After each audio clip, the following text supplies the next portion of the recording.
अस्सलाम वालेकुम, welcome back to my channel. उम्मीद करती हूँ कि आप सब ठीक होंगे। तो जी मैं भी बिल्कुल ठीक हूँ। अल्लाह का शुक्र है, अल्लाह पाक आप सबको खुश आबाद रखे और तंदुरुस्ती और सेहत दे। तो जी आज की वीडियो का आगाज़ करते हैं अपनी शॉपिंग से। तो मैं यहाँ पे पील सेंटर आई थी टाउन में।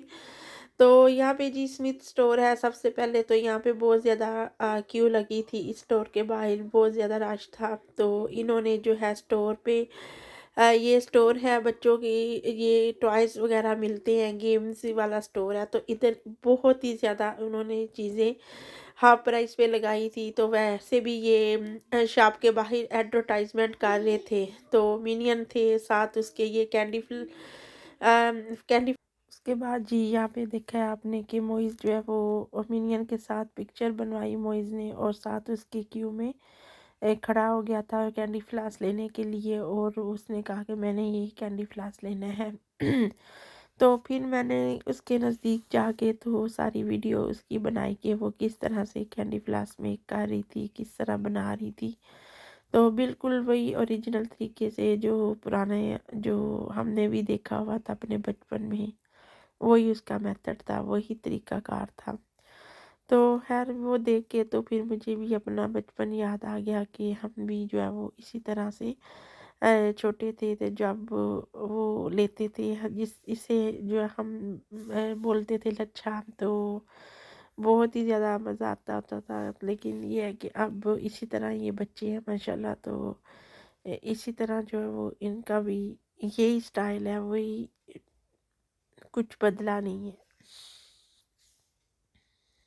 उसके बाद जी मोइज़ जो है वो बहुत ज़्यादा इंजॉय कर रहा था साथ साथ, और साथ जो है वो मुझे अपनी जो है वो स्कूल की स्टोरी सुना रहा था कि इसी तरह हमारे स्कूल में भी उन्होंने अ, इसी तरह कैंडी फ्लास की जो मेक मेक किया था, तो फिर हमने वहाँ पे खाया था।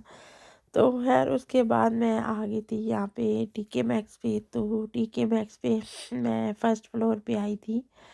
तो मुझे जो है वो फर्स्ट फ्लोर से मुझे कुछ चीज़ें वगैरह चाहिए थी। तो सबसे पहले यहाँ पे मैं नीचे डाउन स्टेयर पे जो पर्स वगैरह थे, कपड़ों का सेक्शन था, वहाँ पे मैं गई थी। तो मुझे वहाँ से कुछ चाहिए था, लेकिन वो वहाँ से मुझे नहीं मिला, साइज़ नहीं था।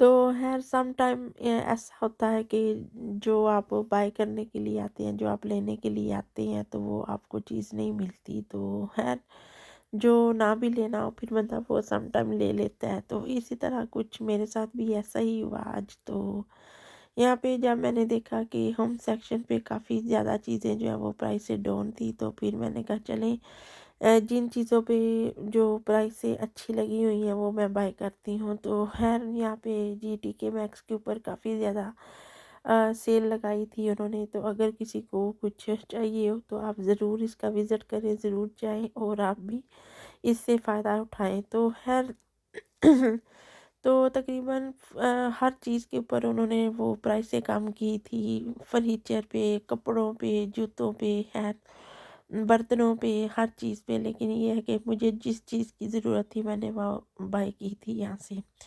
तो खैर ये जो देश की है वे इस तरह इस स्टाइल की मेरे पास पहले थी, लेकिन ये है कि इससे थोड़ी सा बड़ा साइज़ मुझे चाहिए था, वो साइज़ मुझे नहीं मिला। लेकिन ये है कि ये भी उन्होंने तकरीबन 24 की लगाई थी, 24 पाउंड की। तो खैर इनकी जो बर्तन इनकी चीज़ें जो है ना वो होती अच्छी हैं, लेकिन होती थोड़ी सी महंगी हैं। लेकिन ये है कि जब अ, लेकिन ये है कि जब इन स्टोर्स पे जो है वो सेल लगती है, हाफ प्राइस पे चीज़ें होती हैं, तो फिर आसानी से बाय कर सकते हैं। तो है इसी तरह ये देखें अब ईस्टर है, तो ये अपना जब इनका हर त्यौहार होता है ना, वो चीज़ों की जो प्राइस है ना वो कम हो जाती हैं। बेशक वो कपड़े हैं, बेशक वो ये है कि एक बर्तन है, फर्नीचर है, कोई भी चीज़ है। तो हमारी भी इवन के जो हमारी खाने पीने की चीज़ें हैं ना जो इनके स्टोर्स में लगी हैं, गोरों के स्टोर में, तो उस पे भी जो रमज़ान ऑफ़र्स जो है वो बहुत ज़्यादा लगाई है उन्होंने। लेकिन जो हमारे अपने देसी स्टोर है उधर तो उन्होंने बजाय इसके कि वो चीज़ें कम करें, उन्होंने चीज़ों की प्राइसें बढ़ा दी हैं। ये जो है ना, इनमें और हमारे में फ़र्क देख लें कि ये कितना फ़र्क है। तो वैसे तो हम जो है वो हम अपने आप को मुसलमान कहते हैं, लेकिन ये है कि हमारे में वो काम नहीं है, जो हम वो काम ही नहीं कर सकते जो मुसलमान कहलाने के काबिल हो। लेकिन ये है कि सबसे बड़ी बात है इंसानियत की, जिसमें जो ये जज्बा रखता है ना, वही जो है ना कुछ कर सकता है। तो इनमें बेशक ये नॉन मुस्लिम है, लेकिन ये है कि इनमें बहुत ही ज़्यादा इंसानियत है, बहुत ही ये एहसास करते हैं। तो अपनों का भी करते हैं, हम लोगों का भी करते हैं। तो हम तो इन मुल्कों में बेशक गैर ही हैं इनके लिए, लेकिन ये है कि ये अपनों जैसा तामुन करते हैं, अपनों जैसा बर्ताव करते हैं। तो खैर उसके बाद जी मैं आ गई थी घर। तो घर आने के बाद यहाँ पे अ, मैंने ये जो चीज़ें ली थी वहाँ से ही मैंने कहा चलिए आपके साथ भी शेयर करती हूँ। तो यहाँ पे मैंने जो ये जार लिया था एक, और उसके साथ मुझे स्ट्रेनर था वो मिल गया। अच्छा, तो पहले भी मेरे पास जो था वो ब्रोक हो गया था, तो इसलिए फिर यही मैंने कहा चले ये चीज़ें जो है वो थोड़ी बहुत जो मैं लेके आई हूँ मैं आपके साथ शेयर करती हूँ। उसके बाद फिर मैं चली गई थी टेस्को। तो यहाँ पे जी ये मैं लेके आई थी आइस क्यूब थे, स्ट्रेनर था, जार था। तो ये चीज़ें जो थी, जो तकरीबन मुझे 2-2 3-3 पाउंड में जो है ना वो मिल गई थी। तो खैर इस जो शॉप है ना, ये टीके मैक्स, ये काफ़ी एक्सपेंसिव शॉप है, लेकिन यहाँ की चीज़ें जो है ना अगर आपको सेल प्राइस में 2-3 पाउंड में मिल जाती हैं, ये छोटी-छोटी किचन की चीज़ें, तो ये बहुत अच्छी प्राइस है इनकी। तो ये प्रेशर कुकर मैं जो है ना 3-4 दिन पहले लेके आई थी उधर से, आर्गस से। तो मैंने कहा चलें इसको भी आज ओपन करती हूँ और देखती हूँ, इसको यूज़ करती हूँ कैसा है। कि इसका अभी मैंने इसको यूज़ वगैरह नहीं किया। तो खैर अब वैसे भी ये है कि अफ्तारी का टाइम हो रहा था, तो फिर मैंने कहा चलें ये है कि अब बाकी जो काम है ना वो अफ्तारी के बाद ही होगा। तो खैर मैंने आज घर में वैसे तो फूड वगैरह नहीं बनाया था, तो आज हमने जो है वो फूड ऑर्डर किया था बाज़ार से, टेक अवे। तो यहाँ पे मैं बना रही थी जस्ट फ्राइज़ जो है ना, वो आलू वाले चिप्स जो होते हैं ना, वो मरियम को पसंद है, तो उसके लिए मैं ये बना रही थी। और साथ मैंने बनाया था पास्ता, जो मैं टाउन जाने से पहले मैंने आफ्टरनून में ही वो बना दिया था। तो बस जब आप बाहर जाते हैं ना तो शॉपिंग करने के लिए, तो फिर थकावट बहुत ज़्यादा हो जाती है, तो इसलिए फिर घर आके बिल्कुल भी ना कुछ करने को दिल नहीं करता। तो खैर यहाँ पे जी हो गया था अफ्तारी का टाइम। तो अब ये है कि हम करेंगे रोज़ा अफ्तार। तो रोज़ा जो है वो जब रोज़े की हालत में ना इतना आप चल फिर नहीं सकते, ना ज़्यादा शॉपिंग होती है, ना कोई बंदा घूम सकता है, कुछ भी नहीं हो सकता।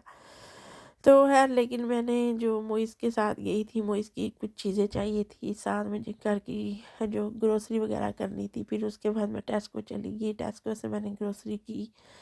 और जी इसी तरह जो है वो मुझे 6:30 हो गए थे घर आने तक। तो फिर आके तो जस्ट सिर्फ मैं काम कर सकती थी ना, सिर्फ मैं इतना सी कर सकती थी। तो ये जी उसके बाद अफ्तारी का जो है ना टाइम हो गया था, तो हमने बाज़ार से फूड ऑर्डर किया था, कबाब थे, नान थे। तो काफ़ी दिनों से दिल कर रहा था इनको खाने को, तो फिर मैंने कहा चले आज यही ऑर्डर किए करते हैं।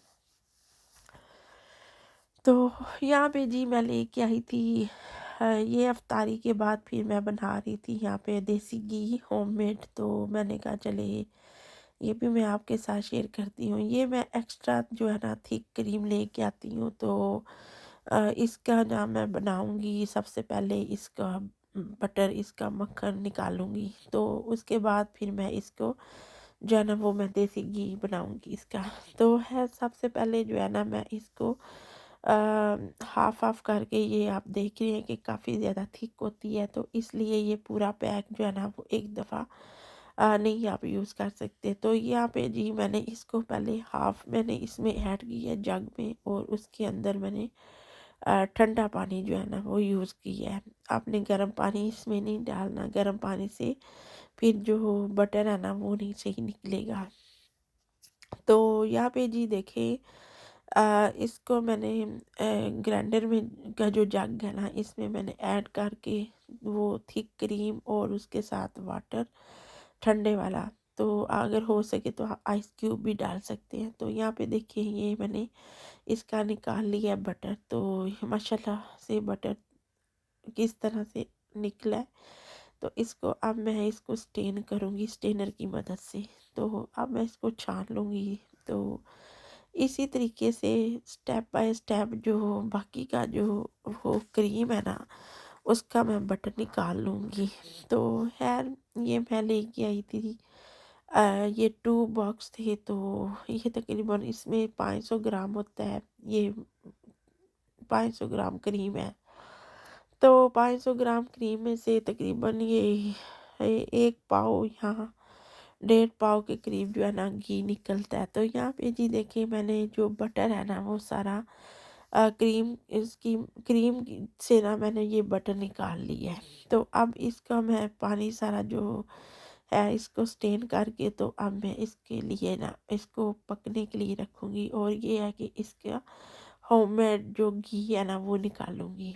तो खैर ये जो घी है ना इसका टेस्ट बिल्कुल भी आपको फील ही नहीं होता कि ये आप में इसमें किसी तरह की भी स्मेल नहीं होती। जो बाज़ार से लेके आते हैं ना देसी घी उसमें ना स्मेल होती है, तो वो जो है ना बच्चे भी जो है ना नहीं लाइक करते। तो वैसे भी बटर जो है वो बटर भी आप खा सकते हैं, लेकिन ये है कि बटर जब आप पराठे में लगाते हैं ना तो उसके साथ जो पराठा है ना वो मेरे से नहीं सही बनता। तो फिर इसलिए फिर मैं इसका ना घी निकाल लेती हूँ। तो खैर अब ये है कि अब इसको हम पकाएंगे। तो अब देखते हैं कि इसका जो है ना घी अ, जो है ना कैसे निकालते हैं। तो इसी तरह ये जो बटर है ना ये सारा मैंने इसको स्टेन करके अच्छी तरह इसको निचोड़ के, तो इसको बोल में मैंने डाल के तो चूल्हे पे रख दी है फ्लेम। फ्लेम थोड़ी थी मैंने इसकी पहले मैंने हाई की है, और अब फिर मैं जब ये थोड़ा सा बॉयल आना शुरू हो गया था ना तो इसको मैंने लो फ्लेम पे रख दिया था। तो लो फ्लेम पे ये है कि अब इसका सारा जो घी है ना वो साइड पे निकल आएगा। तो खैर जो ये अभी सारी ऊपर जाग वगैरह सी बनी हुई है, तो ये इसके अंदर जो लस्सी होती है ना वो उसकी क्रीम की जिसको बोलते हैं ये वो है। तो खैर यहाँ पे देखिए माशाल्लाह कितना अच्छा कलर आया है इसका, और कितना प्यारा सा कलर फुल जो है वो हमारा होममेड घी जो है वो रेडी हो गया है। तो ये जब घी तकरीबन हो गया है ना रेडी, तो इसको मैं ना थोड़ी देर के लिए ठंडा होने के लिए रखूँगी, और बाकी का जो है ना वो फिर मैं इसको स्टेनर की मदद से स्टेन करके ना तो जार में मैं डाल लूँगी। तो इसी तरह जो है वो अगर आप होममेड घी घर में रेडी करना चाहते हैं तो आप भी क्रीम की मदद से क्रीम लेके आए, उसको उसका मक्खन बनाए, और मक्खन बना के तो जो है उसको जो है वो आप इस तरीके से जो है वो घी निकाल सकते हैं उसका। तो यहाँ पे जी देखिए ये तकरीबन ठंडा हो गया था घी, तो मैंने इसको जो है ना स्टेन कर लिया है, और इसके जो बाकी की जो चंक्स वगैरह जो इसके नीचे हैं चंक्स, तो वो इसको सेपरेट हो गया। तो ये बिल्कुल साफ़ सुथरा सा मेरा होममेड जो है वो देसी घी रेडी हो गया। तो खैर आज की जो मेरी वीडियो है आज की शेयरिंग है आपको कैसी लगी है कमेंट्स बॉक्स में ज़रूर